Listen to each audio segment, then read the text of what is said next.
Hi, I'm Marcy Hamill, along with Genoa Hillis. Independent toileting is one of the most important skills you can teach your child for a lifetime of success. Social acceptance by peers, school placement decisions, and eventual employment and life opportunities depend on it. Taking time to prepare now before teaching this skill will pay off dividends in the long run, and this series of videos are intended to help you in that process. As you can imagine, there's quite a lot of information to cover regarding toilet training, so we've broken the information down into parts. Parts 1 and 2 cover basic information. Part 3 addresses specific problems that might come up while toilet training, and Part 4 discusses specific needs for boys, including tips for using public restrooms. On our website, you'll find links and references for the information and materials we'll be discussing in all 4 videos.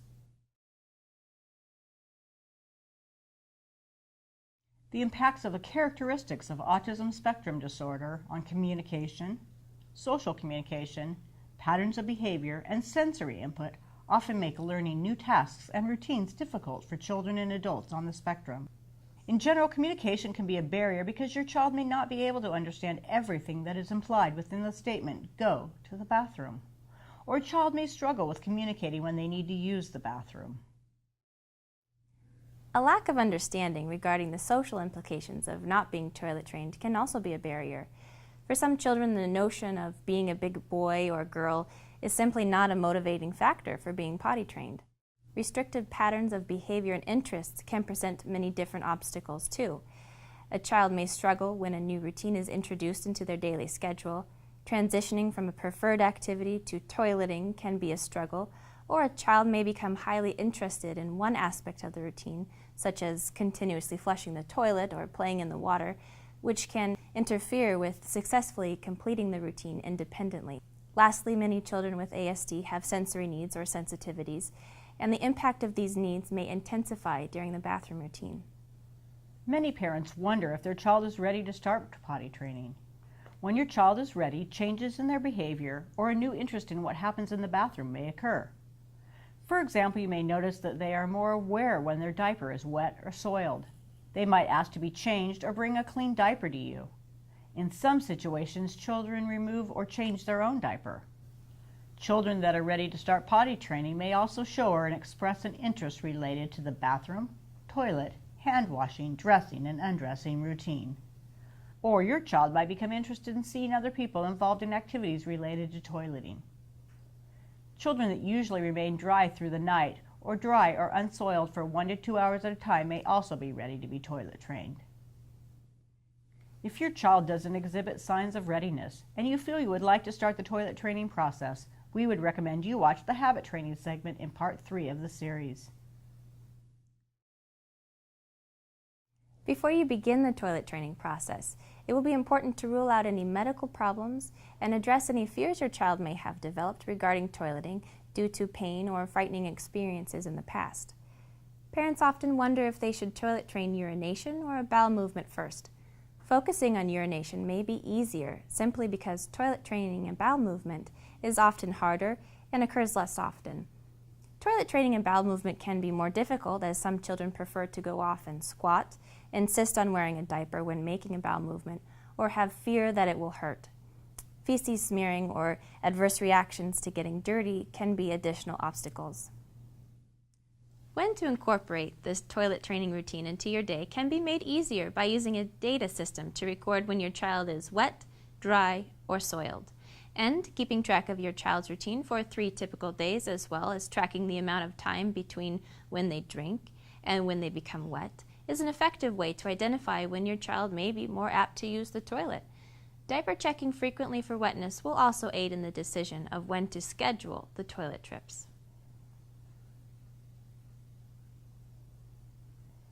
When you are ready to start incorporating a toileting routine into your child's day, create a daily schedule in which trips to the toilet become embedded into their everyday routine.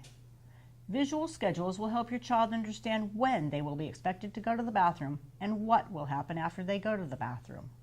The more predictable you can make a new routine, the better the outcome. Once your schedule is established, it will be important to stick with the same times of the day. Additionally, they may be more likely to use the toilet if you have them go to the bathroom about 15 minutes prior to when they would naturally need to use the bathroom. Most importantly, don't ask your child if they would like to go to the bathroom. Tell them it's time to use the bathroom. Toileting is a necessity, not a choice. To help your child understand what is expected of them and what to expect during toilet trips, use a visual routine and one that includes hand washing as well.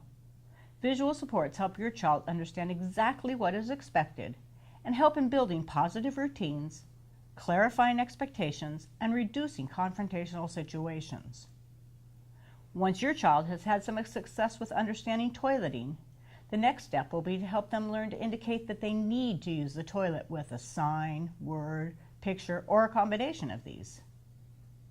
Additional strategies that can be used to teach the expectations of the toileting routine include social narratives and video modeling.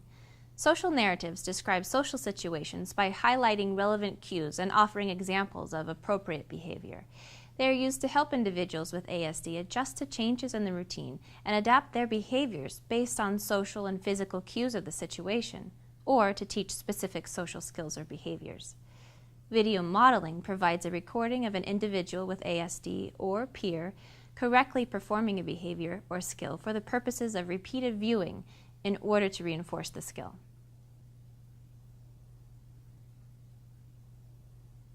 You can encourage independence and success by keeping your bathroom calm, relaxing, and structured. Consider whether your child needs foot supports, side rails, reduced lighting, or a smaller toilet. Make sure your child can sit comfortably on the toilet. If their feet don't touch the ground, a phone book or small stool may come in handy. Making sure everything is at the correct level for your child, the sink, soap and towel, for instance, will also encourage independence, and be sure to adapt the bathroom for safety concerns such as hot water temperature.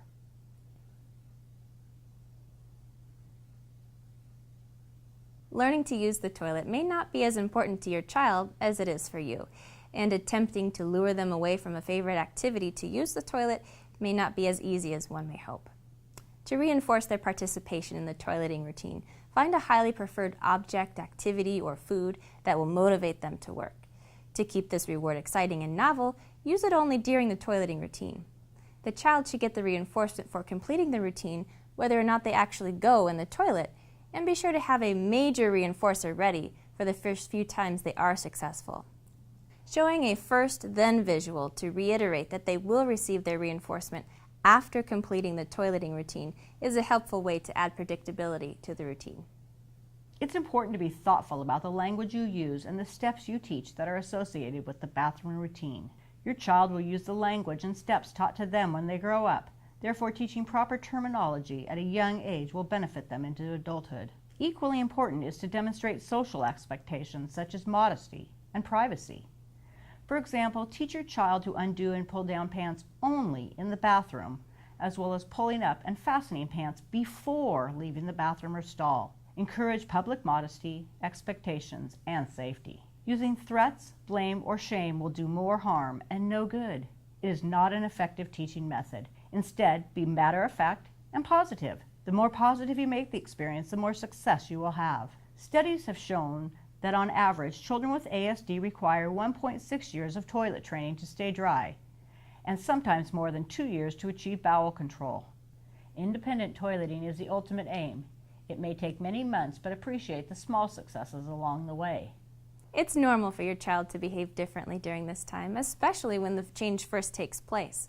In case there is a change in behavior, it's a good idea to let everyone know about the changes in routine at home. In turn, they may decide to participate in your child's toileting process as well.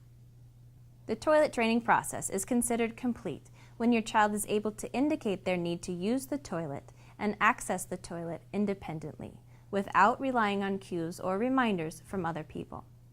Additionally, your child should be able to complete the toileting routine independently by relying on visual cues instead of verbal prompts when reminders are needed.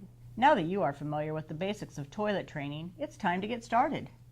Remember, it may be challenging at first, but teaching your child to use the bathroom independently is an important key to independent living.